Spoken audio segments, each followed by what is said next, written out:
oras sa DZGB.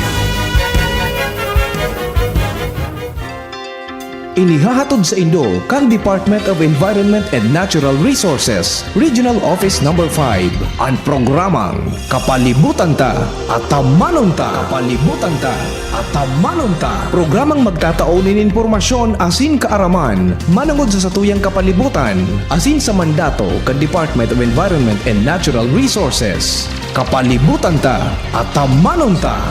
Ngunyan, ang sa Indong makakaibahan. Marahay na aga sa gabas ng mga paraan tabay. Mga kaimanwa, kamusta po kamo? Ako po si Joan Montecastro para sa programang Kapalibutan Ta at Tamanon Ta. Makakairibanin nindo kami ngunya na Webes, pesa 4 kan bulan in Setyembre taon 2025. Mapaabot kami sa Indo ng mga impormasyong may kinaaraman sa pang-urual daw na buhay bilang sarong namamanwaan na nagmamakulog sa satong kapalibutan. Para sa Indo mga kahapotan, mag-apod sa station sa 4805509 puon alas 11 sundo alas 12 ning pagkauto kada Webes o sa CP number man po na Globe 091779848808. Ulitin ko po 091779848808. Pwede man po kamo magdulok sa samuyang opisina Lunes sundo Biyernes poon alas 8 sundo alas 5 ning hapon. Asin pwede man na magpadarakan sa inyong mga kahapotan o mga suhestyon sa samuyang opisina na makukuha sa Regional Center Site Arawis, Legazpi City. Kami sa Indoma na aantabayan sa internet asin sa Facebook page Kandizi GB. Ang DENR Munyan. Ang DENR Munyan. Mga pangyayari asin aktibidades sa implementasyon kan mga programa kan Department of Environment and Natural Resources, lokal asin nasyonal. Anion ang sa Indong tagapagbareta. Ini ang katiripunan kan mga bareta sa DENR Ngunyan.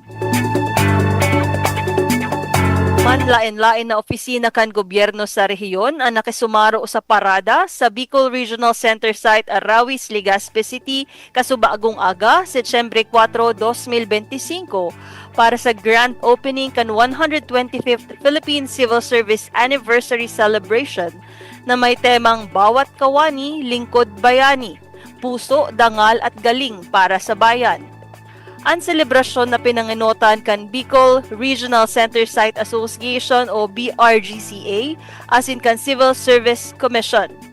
Sa iyang mensahe, maugmang pig-welcome ni DENR Bicol Regional Executive Director o Red Francisco Emilia Jr. ang mga partisipante sa opisina kan ahensya na nagsirbing venue para sa aktibidad.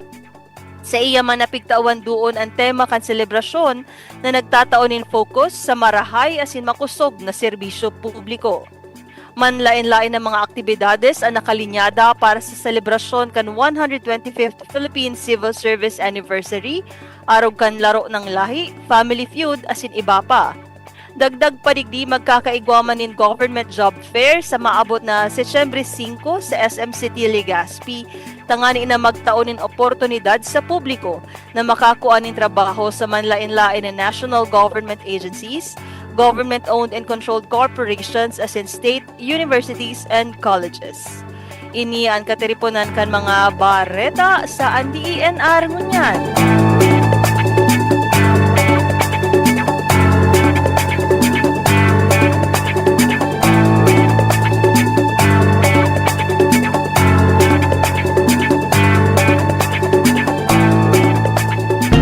Kapalibutan ko, namumuktan ko. Kapalibutan ko, namumuktan ko. Sarong makakalikasang aldaw po sa giraray sa satuyang mga paraan tabay per months na. Kasuhapon po pag dumang ko sa mall, nakikig ako nagpapatugtog na talaga yung mga Christmas songs.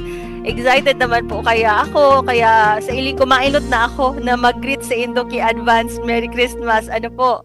Bation taman ang kabos na mga mahihigos na personahes kan Office of the Regional Executive Director sa pamamayo po kan samuyang matibay na direktor na si Red Francisco Emilia Jr.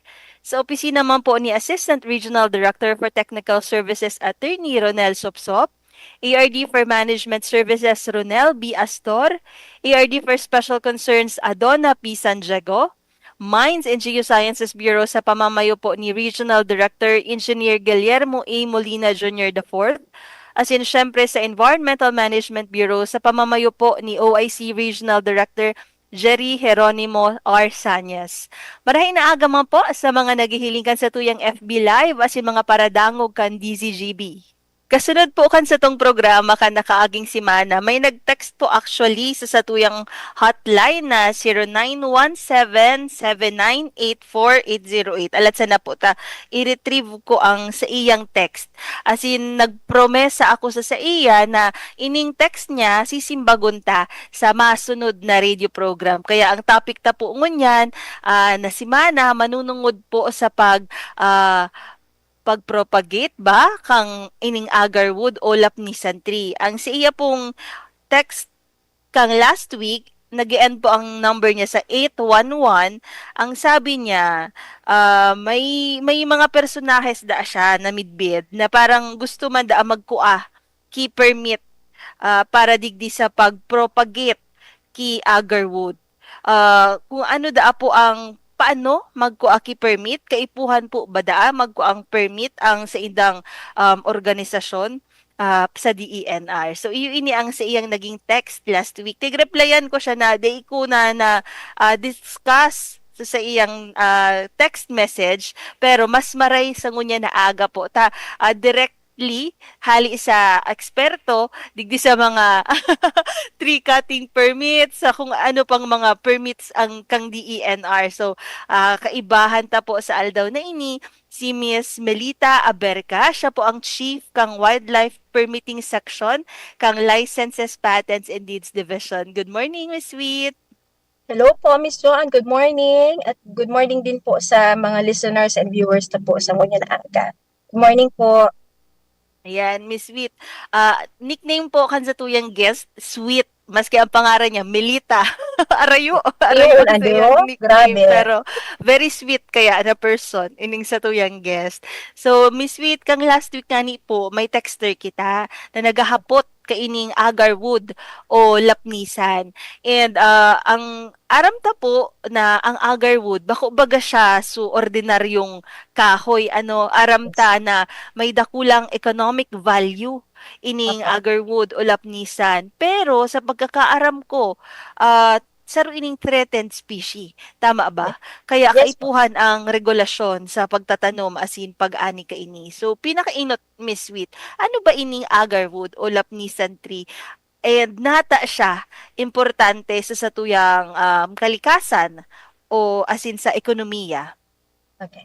So, siguro just a quick information po para sa gabusan po. Ang agarwood po is actually a product. Hindi po talaga siya itong tree pa. Ang agarwood po ay product po ini. Hali po sa sarong Aquilaria species. Ang inaapod na po Aquilaria species o hindi pong Aquilaria tree na locally ang apod na po ay lapnisan. Now, the only time na magiging mako-consider siya as agarwood kapag ini po ay na-infect ng sarong fungus, magkaigawang fungal infection, and makakapag-produce po siya ng agar. Now, kapag nakaproduce po siya ng agar, that's the only time we can parang determine or i-classify na po siya as agar wood.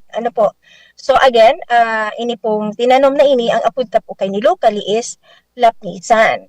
Now, ini, pero kumbaga naging naging sikat-sikat po ini ngunyan because dakul po ang nag-i-intend na po kaini magbenta because may economic value nga. Ginigibo kasi po siya as ito pong agarwood na napoproduce po siya or yung agar na napoproduce, ginigibo po ining mga perfume or mga incense na ina-export pa po sa ibang bansa. So talagang may economic value po siya. Kaya the reason why dakul po ang nagkaka-interest na mag-produce kaini po Now, may po kitang batas, inaapod na po ining Republic Act 9147 or the Wildlife Resources Conservation and Protection Act.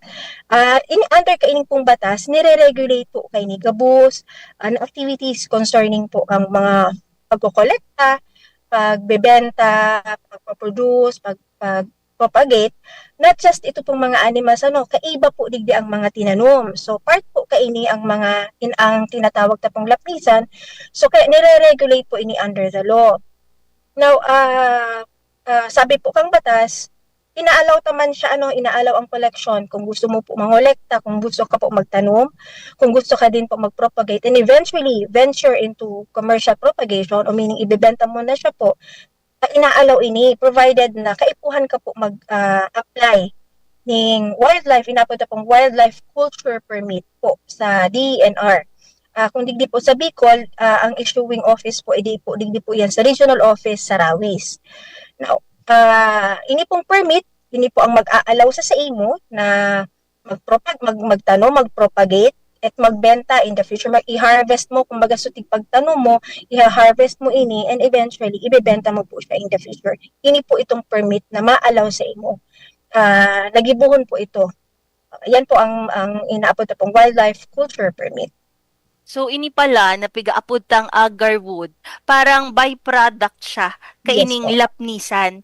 And very unique siya, Miss Sweet, digdi sa explanation mo na lapnisan mo na sukahoy, pero kapag na-infect siya, kisarong fungus, saka magkakaigwa kaining agarwood na kung saan iyo ito so highly valuable na byproduct kasi para siyang resin na kung saan tigagamit siya bilang perfume, so mga mahalon baga ini so mga oud by incense and traditional medicine. And sabi sa explanation po kan sa tuyang guest na chief po kang wildlife section kang DENR, ang sabi niya ining ining lapnisan, ang apod talaga siya sa iya is genus Aquilaria, tama ba? Aquilaria species.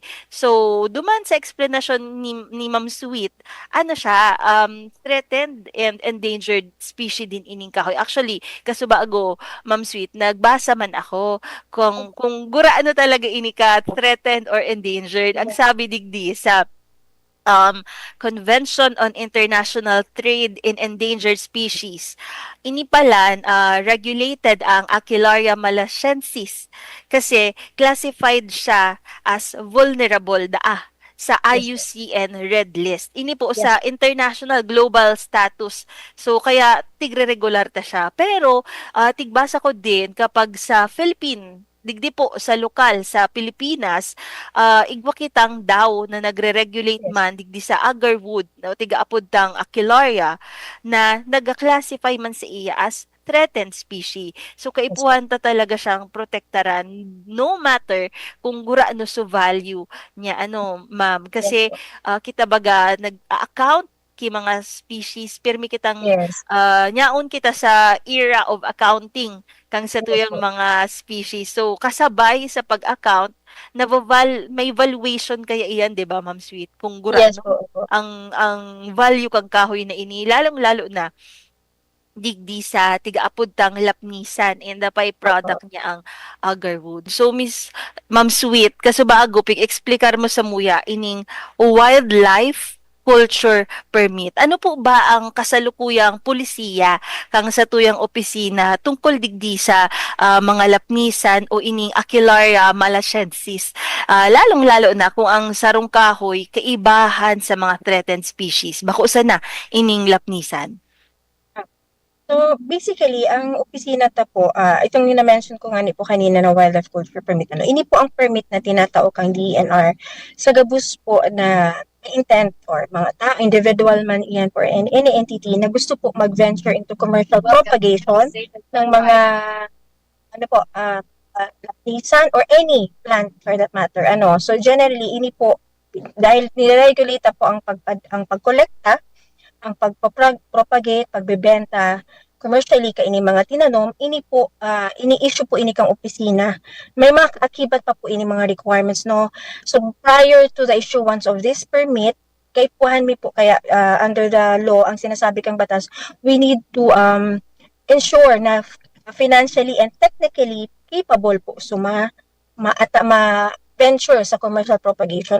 So, pag sinabi ta pong technically and financially capable, dapat ito pong ma-apply sa mo ning permit, ito po ay dapat tatao number one, tatao dapat siya technically kung paano ang pagpropagate, pagpapadakol, pagtanom, pag-aalaga, pagibo, nursery, dapat marunong po siya kaito. So, basically, saro po siya sa requirements ini-evaluatean sa iyang capacity na mag-maintain kisarong nursery or mag-propagate ki mga tinanom.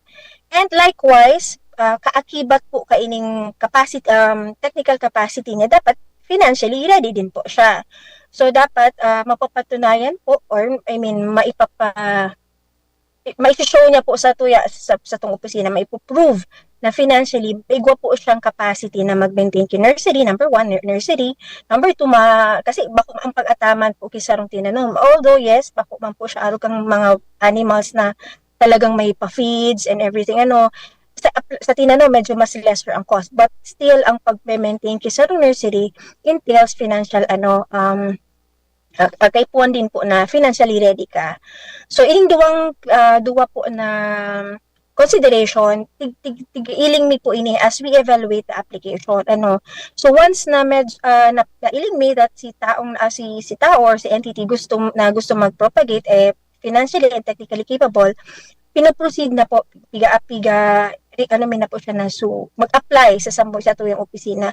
Of course, may mga iba-ibang requirements po ini. And if I may, pwede ko na din po idiretso Wait lang, Ma'am Sweet. Digdi sa imong explanation, dapat igwa siyang financial capacity na sustiniran ining nursery, kasi tama ka talaga na bako man barato ang maintain kisarong nursery, maski nga kita baga may mga pets, mahalon pala mag-alaga kay ayam. Sa day-to-day operation kang pagkabuhay ta mahal, lalong-lalo na ini na may obheto na magkaigwaman ki pagpropagate kaining mga lapnisan trees, aside sa nursery na mamantinir siya kaiyan, dapat i-evaluate ang capacity niya na dapat siguro igwa siyang pang-sustinir kaini. And digdi kaya, Ma'am Sweet, sa texter ta, ang sabi niya parang grupo, organisasyon ang may gusto na maggibo kaining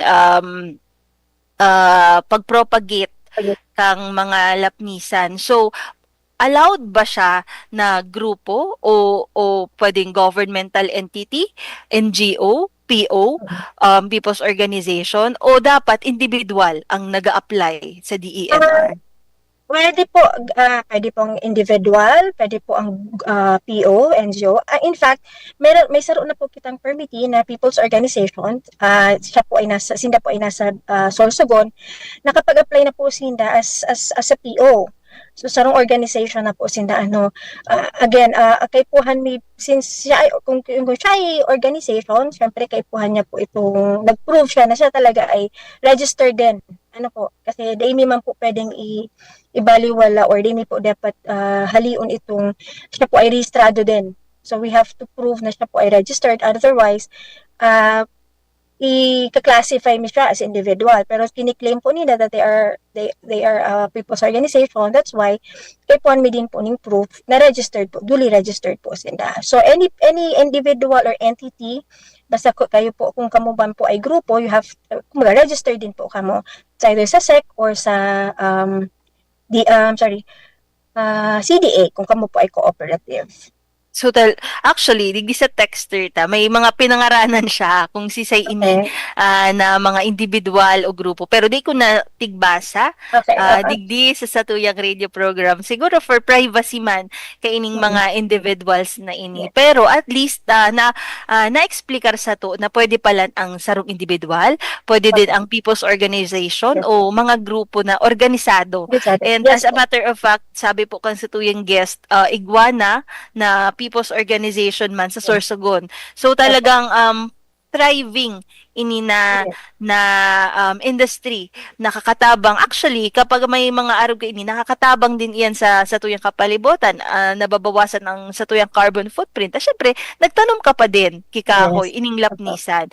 But at the same time, so economic value niya, nakakatao din siyang trabaho, nakakatao din hanap buhay sa tuyang mga kaibahan sa komunidad. Sabi mo kaso bago, Ma'am Sweet?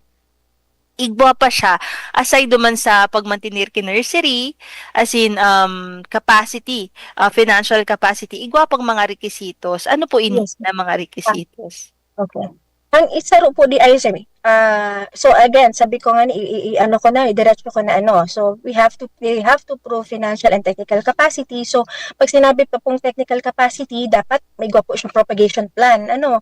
So dapat while siya ay kapag siya ay mag-apply na for a culture permit, kay po niya po prepare ning wild propagation plan para sa iyang mga tinanom for financial to prove financial capacity. Kay po niya din po ning financial plan na maipailing sa tuya para ma-evaluate mitin po ang financial capacity niya, ano. And also kay po niya po mag-inventaryo, dapat may inventory of stocks pa din siya kasi kay yan po ay imo-monitor tawag yan, inspect pa rin po kan sa tuyong opisina prior po iyan sa pag i-issue ng permit, ano po. And also sa parte man po kang EMB, minsan depende po kasi sa area how big the area will be, ano. Kung siya po ay more than, I think it's 5 hectares yata, I'm not so sure po, pero they have to secure ECC. Or kung daiman, kung sadit man sana po ang area nila, CNC po ang nire-require kan EMB, ano po. And also kaipuhan din po if it's within private property, kaipuhan po ning copy ng titulo kang daga kung siya po ay privately owned. So pag-ipuan mi po na ma-prove na talagang sa inda po itong daga na tudugdukan kang nursery na i-establish po nila. At the same time, mother tree na inaapod. So kung hain po plant na talagang pagagalingan kang source kan sa indang lapnis ay kanin sa indang mga seedlings, ito po ay dapat mapapatunayan na sa inda din po ito. Pagmamay-ari din po nila ito. So itong tinanom na inaapod na pong mother tree plus so nursery, kay puhan, ma-prove po nila na sa inda po ito, pagmamay-ari po nila or pagmamay-ari po kang korporasyon or the members of the the cooperative or the PO. So part po din po kang requirements ay ang inspection report. Again, na-mention ko na kanina, inspection report coming from the iyan po ay ikakandak po kan sa muyang opisina para mapatunayan mi po na itong ilinaag po nindo sa inventory nindo na sinasabi ay tugma duman po sa may inspect me. Otherwise, para magkaigwa din po kaming check and balance, ano. Dineclare nga nido na seedlings ay 10, pero pag abot sa actual nga po ay 7 lang. So yun lang po ang dapat mi pong mapermitan, ano. So magiging very strict po kami as to the inventory. And of course, lastly, so proof kung saan po nido na ko as sulap ni sa nido.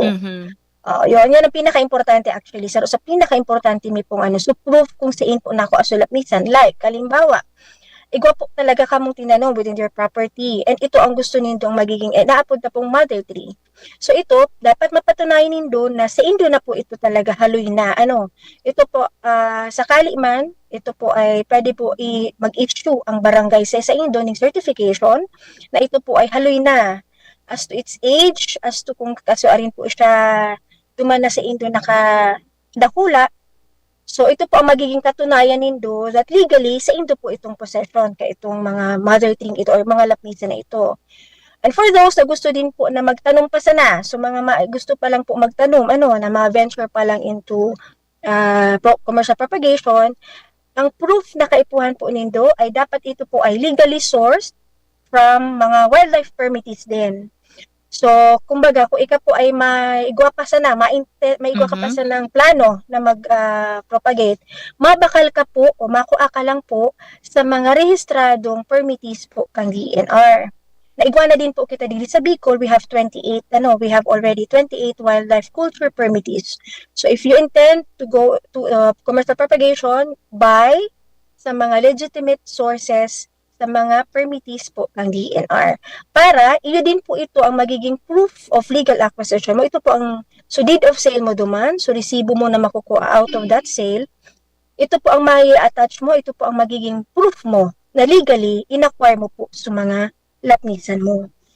So yan. Mabusisi din pala talaga ini, Yes. Ma'am Sweet, na pag-propagate pag culture kaining Yes. lapnisan. Sabi mo kasubago kaipuhan, aside duman sa pinakainot na may nursery and kaipuhan may financial capacity, dapat igwa din sidang technical capacity. Yung mananggad kasi kung deing technical capacity baka magkagaradan, masayang din ining mga kahoy, as in dapat igwang financial plan, tama ba? Financial plan Financial ito plan, na yes. na na pick up ko. And also inventory kansi indang stocks, and kaipuhan kasi ini para sa inspection report, and depende sa size o volume kang pagtatanuman, may requirement din ang Environmental Management Bureau, pwedeng ECC o CNC, na maglaog duman ining sa indong pagpropagate kang lapnisan. And also saro sa pinaka-importanting requirement, dapat may titulo kidaga. Ta kung baka sa kapitbahay o may conflict of interest, May baka conflict, makomment yes. sa inda itong property, very important na kung saan po itatanom itong mga puon o mga seedlings kang lapnisan, dapat may pruweba ka mo na sa indo itong daga. And also, saro pa sa importante, mother tree pa lang siya, may mother tree, tas duman mako ki Yes, mga ki mga seedlings. Kumbaga parang self-sustaining din ining pag-propagate, kasi di ka naman talaga need mag-source every time, kasi yao na duman sa mother tree makukuha sa mga propagules o seedlings. yes po. And sa explanation po kan sa tuyang guest, importante na legally sourced. So kung makuha po kamo ki mga seedlings o kung resources kaining mga lapnisan, dapat po maasigurar na so pagkukuhaan po nindong source rehistrado, Yes. na nagtatauman kaining wildlife culture permit, ano po, na may Opo, yes. 28 na kita sa ngunyan. As of this date, may 28 na po na i-record ang satuyang opisina na rehistrado na may mga wildlife culture permit. As in, duman po sa 20, grabe naman kung wala ka makuha duman sa 28 nito. Oo, Duman pa siguro ka. Miss Jo, ano ko po, sa Sorsogon Kadakol. Opo. Sa Albay we have one, and sa Kamsur may saro na din po kitang permittee. So kung hasain ka po harani, kung sisi po ang gustong magbakal, yung mga seedlings, di man na lang po kamo mag-source out sa mga list. Pwede man po kamo mag-contact sa DNR para matawanan mi po kamo ka mga names na pwede nindo pong bakalan. So, dakul palan sa Sorsogon, and Ano po po sa Sorsogon? igwa sa Albay, one. Opo, Nadigdi igwa po. palan, and sa Kamsur, saro man din May saro ba? din po. May saro Yes. din sa Kamsur. So, madadagdagan ini, baka madagdagan ini after kang radio program data. Aside sa livelihood ang makakatabang sa tuya, at the same time, it is helping the environment. So, Ma'am Sweet, actually, na-explicar mo sa mo in detail sa mga requirements, mga requisitos na kaipuhan. Pero, igwa din po ba na mga restrictions digdi sa wildlife culture permit? Igwa bang restriction na inisa na ang pwede na itanom, i-harvest para sa pagkuha kaining mga agarwood resin? Igwa po bang araw ka atong mga restrictions o kung ano pa? Papa. Yun ang pinaka-restriction. Kasi ang ining permit pong itataong wildlife culture permit, duha po ang nire-register ta kay ni.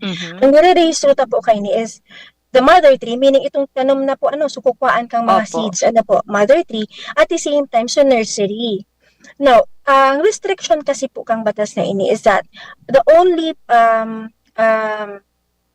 na ang pwede mo lang po maibenta, ang pwede lang po mai-dispose ay those na progenies. Pag sinabi ka pong progenies, ito sa mga aki na, sa mga seeds na or iga po pong seedlings. But, daita po pwedeng putulon, daita po pwedeng ibenta. So, mga mother tree, ito mga planted na po. Daita po ito pwedeng ibenta using this permit. So, ang restriction kaining permit is ang pwede lang pong ibenta sa mga seeds, sa mga makukuha out of that itong mga mother trees na inaapod. So, ang sabi kang batas na po, ang pwede tang i-allow ang pagbenta provided na ito lang Di po pwedeng ibenta sa mga mother tree, mga mother plant. So dito po pwede na pong pakiaraman. Ang pwede na lang pong ibebenta sa mga aki kayo. So makukuha ang seeds out of the mother trees. O So ini matutubos na seeds. pala ang restrictions kasi protektado ang mga mother tree pero sa Yes, mga seedlings na ma-emanate duman so yes. mga byproducts and derivatives duman Apo. sa ano apod ka ito progenies bago ining term sa Progeny. kuya Actually, ang progenies. progenies kasi ay more on sa mga animals, but we Mhm. of course tanda kasi as a wildlife, define siya as a wildlife. A Mhm. wildlife actually. Sigo po kitang additional term na nakukudan sa aldaw na ini progenies. Iyo pala ini sa mga seedlings na makukuha ng mga derivatives na nyaon duman sa mother tree kang lapnisan na iyo po ito ang pwede tang i-transact for selling. Pero sa Percent. mismong puon, so mismong mother tree, day po ito pwedeng iroon. Ano Yes po, po. Ma'am Sweet?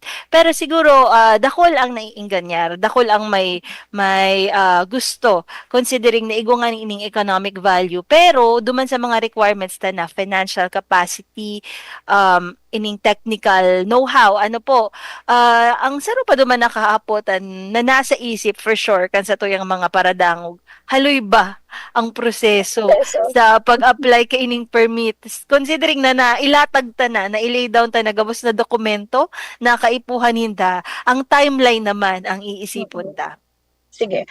Ah, as, ako sa Muyaman sa partita po sa DENR, kita po ay once na nag-log ang application, talagang tinatawan ta po yan permiki attention So once sa initial evaluation pa lang kang application, yao na-meet na kang applicant sugabos na requirements. Documentary man yan plus itong mga sinasabi ko po kanina na proof na technical and financial capacity plus su source. Kung na-meet na po sa requirements, ang ano naman lang po kaya ni i-submit kasi po yan, ang application po kan sinasubmit sa sa nearest DNR office, field offices ta po So ang gagibon po kan field office, initial inspection, sabi ko nga kanina, dudumanan po yan, i-validate ang nailaag po duman mismo sa inventory, and then afterwards, i-forward na po yan dito sa regional office. Again, pag na-meet po agad kang applicant sugabos sa requirement na na-mention ko po kanina, mapaapod po kami tulos. Ini po ay tulos-tulos. Mapaapod po kami ng Regional Wildlife Management Committee meeting. Ining inaapod mi pong RWMC. Ini pong committee na ini ay composed of it po ay multisectoral. So hindi man bako lang po DNR ang members ka ini, kundi may igwa pa po kaming NGO, may igwa po kaming EMB and other stakeholders na member po kaning committee na nagre-review or ma-review kang sa inyong application, and once na ni-review idi kang application I mean kang committee and na found out na okay po borang irregularities sa documents, pasado po sa evaluation, ito po ay ma-recommend na po ang committee for the issuance of the permit. So again, kung halimbawa sa end pa lang kang applicant na submit niya sa documentary requirements, at the same time na-meet niya po itong mga na-mention ko po kaninang mga considerations, dali-dali man po kaming mapa-upload ng committee meeting. At the same time, pag ilan po ay found in order, i-recommend na po siya for approval. So madali man lang po. Nagkakaigwa lang po kita ng medyo delay, baka man, di ko man po siguro masasabing delay, but yung parang medyo nahahaloy. Mhm. Nahahaloy ng konti because may mga applicants po kasi kita na minsan kulang-kulang ang requirements na nasasubmit, or minsan po bako po so naaayon na document ang naisasubmit. So kay po mi pong maibalik, kay po mi pong maatawanan technical advice para po maisubmit niya po. So dapat talaga pong requirement. So, yun lang po ang medyo nagkukos lang medyo haloy-haloy na pagproseso because kaipuhan po talaga maging mabusisi man kami sa documents. Again, sabi ko ay sa Indo, ang pagre-review ka mga documents na sinasabit sa Samuya, talaga medyo tedious din, especially sa field level office pa lang, sa field office level pa lang, medyo nataon na kasi sila mag-review especially dahil dakol na din po ang nai-encounter kang field office assessment application, nakaka-review na talaga sila. Duman pa lang, medyo nakaka-evaluate na sila and daig nakaka-push digdi sila mo sa regional office. So, medyo duman pa lang na nasi-screen na po sa application. That's why siguro sa ang isipon kang iba medyo haloy. But actually, pag na-suffice ni nagabos sa requirements, na-meet nila sa standards kang madali man lang po ang pagpapa-approve. Dapat talaga bago mag-apply, maasigurar man na kompleto Yes. so requirements na ito ang nagagiging intervening duman sa Yes. time frame kapag sa imo na ibalik because may kulang ka May na dokumento. So May mga inconsistencies lang, gano'n. Mhm. Parang due diligence din kang sa tuyang mga applicants, mga kaimanuan, asikasuhon bago mag-apply. Arog man talaga kayan pag baga kita venture out into kung anong industry o business kaipuhan, ready din ang sa tuyang mga dokumento. So nabanggit mo, Ma'am Sweet, na bako lang palang DENR ang involved. Digdigari din siya collaboration sa manlain-lain na stakeholders. As in, igwa kitang tiga-apod na Regional Wildlife Management Committee. Tanganing i-oversee ini, may checks and balances, bako sa na DENR, may mahiling pa po na Yes. iba. Tanganing na ma-regulate ining application. And also, aramta na kung paano mag-apply, ang mga requisitos, aramta na ang timeline.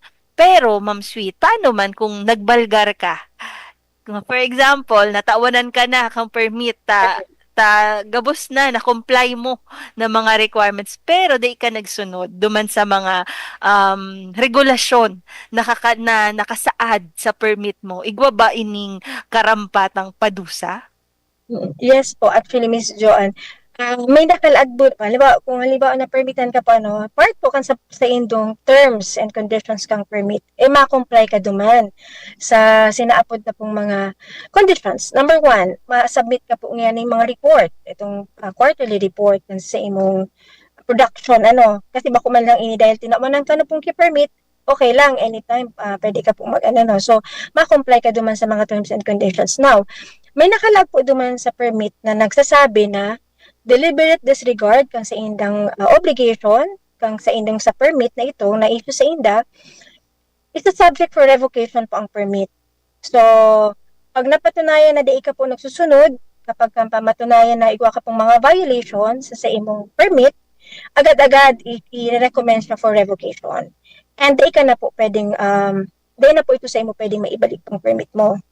Plus, pag sinabi ta pong violation, possible digdi maglaog ang ma-acquire, and may permit ka and then eventually ma-acquire ka ning bago na dai ka po taoning report or nagpa-AC sa DNR.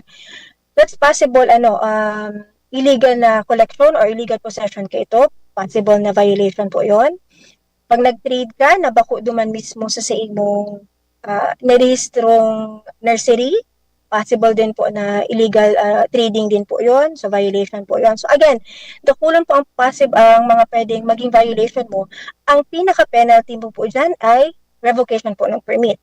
Pag na-revoke po ang permit, di ka na po pwedeng mag-entertain di ka na po pwedeng mag-engage sa trading po ang mga nairehistro po sa imo. So pag abot kung sakali man, illegal trading ka na, kakasuhan ka na po kayan. Ipa-file lang ka na po ng case under Republic Act 9147.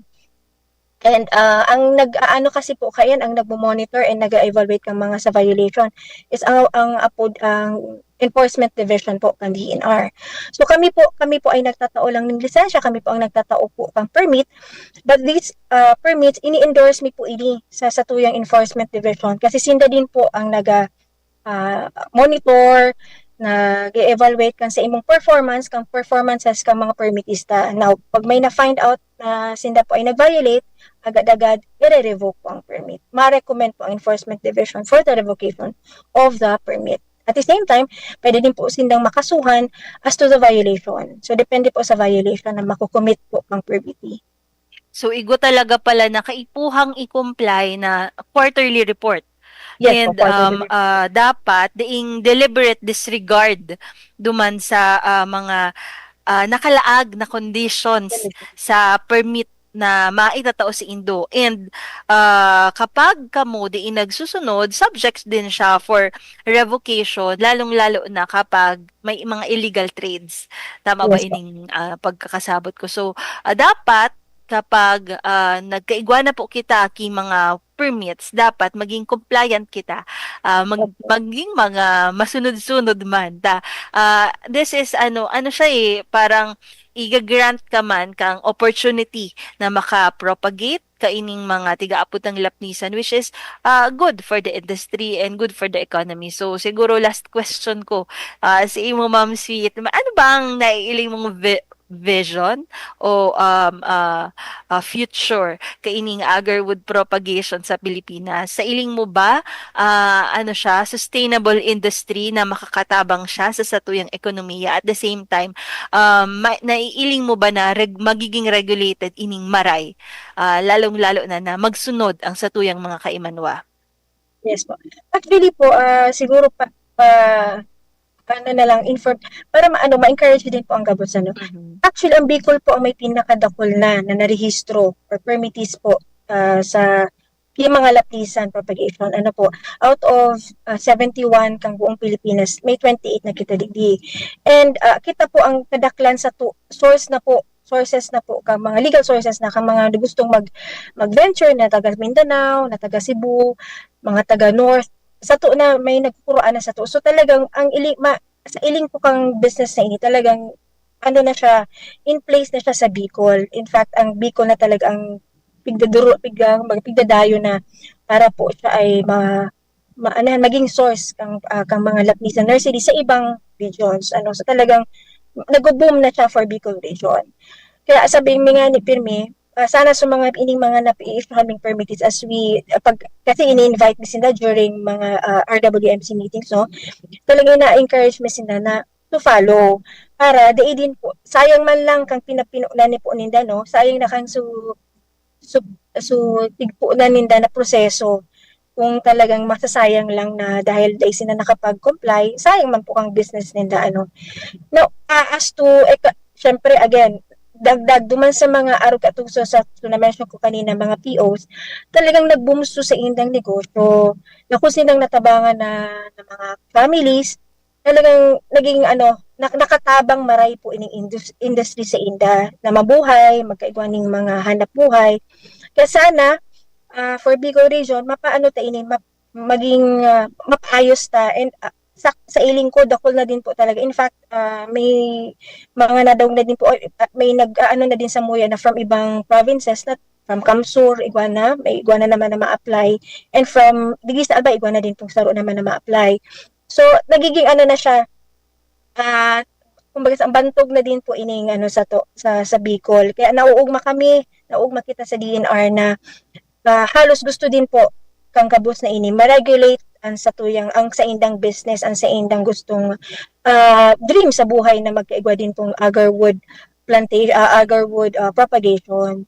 So we are thankful sa gabos na kasi ang samong field offices talagang sila mag IEC on this, kasi kaipuhan din po talaga na ma-regulate. Otherwise, masasayang ang sa indang effort man sana kung sakali. So kaya hopefully ang Bicol po talaga maging number one na supplier ng mga seedlings sa buong Pilipinas. At the same time, abroad, may na din po kitang nakapag-export one time I think it was 2021, nakapag-export na din po siya ng lapnisan because of this of this endeavor na naghagad talaga siya, talagang inagihan niya po sa proseso na makapag-secure ng culture permit. And eventually, hopefully, this business is din mga satuyang mga napermitan, ganun din. Gabos po sila mag-prosper din sa indang venture. Yan. Magayunon ang eksplanasyon kang sa tuyang guest na si Ma'am Melita Aberca. Actually, ngunyan ko lang talaga nasabutan so entirety, the complexity kaining lapnisan to agarwood, fungi na yaon duman, saka siya magiging agarwood resin para magiging siyang, ano yan, perfume, Perfume. or pwede din sa incense and medicine, and kung paano siya i-regulate para magkaigwahaki permit to propagate and make this an industry so sa explanation ni Ma'am Melita Aberca, ang chief kang Wildlife Permitting Section kang Licenses, Patents and Deeds Division, nakulon kitang naukudan. So siguro so may mga financial capacity na mga listeners siguro nagka-iringgan nyo man, and basta po sunod doon sa mga regulasyon kang sa tuyang opisina, kan sa tuyang batas, di man po kita mapapahamak o kung ano man, basta yaong kita sa tama, yaong kita sa pagsunod sa lay. And Ma'am Sweet, igwa ka bang gustong i-shout out? I-shout out ko po ang sa kong mga kairibanan sa Licenses, Patents and Deeds Division po. Binabati ko po ang samuyang chief, si Ma'am Ofelia Visantua, and sa mga pag-iriba po dito sa LPD. Shout out po sa inyo. Yan, maraming salamat po sa pagpaunlak kansa mo yung imbitasyon. Aram ko biglaan ini kasi hali ini duman sa texter. Gusto talang maging responsive kita sa mga concerns kansa tuyang mga kaiba sa community. Kaya biglang si Ma'am Sweet ang naging guest actually iba man so naka-line up. And ining mga naka-line up idadagdag ta pa din sa satuyang programa, but we are thankful po sa liderato man kang LPDD kay Ma'am Ophel sa pagpa-unlock na pag-guest sa muya kan sa iyang kairibahan na si Ma'am Melita Aberca. So thank you so much, Ma'am Sweet. Thank you, Miss Thank you Joanne. po. Thank you so much po. Salamat po sa mga at least nagkaigwa po ning avenue ulit kami na makapag-IEC din. So sa Giraray po, nakaibahan ta si Ma'am Sweet, hali isa LPD. And sa Irarom po, kang liderato, kang samuyang maigos, asin matibay na Regional Executive Director na si Red Francisco Emilia Jr. Ako po si Joanne Montecastro. Asin ini ang satuyang naging programa, kapalibutan ta at manon ta. Sa indong nahinanyog ang programang Kapalibutan Ta at Manon Ta. Kapalibutan Ta at Manon Ta. Diyos mabalos sa indong pag-antabay.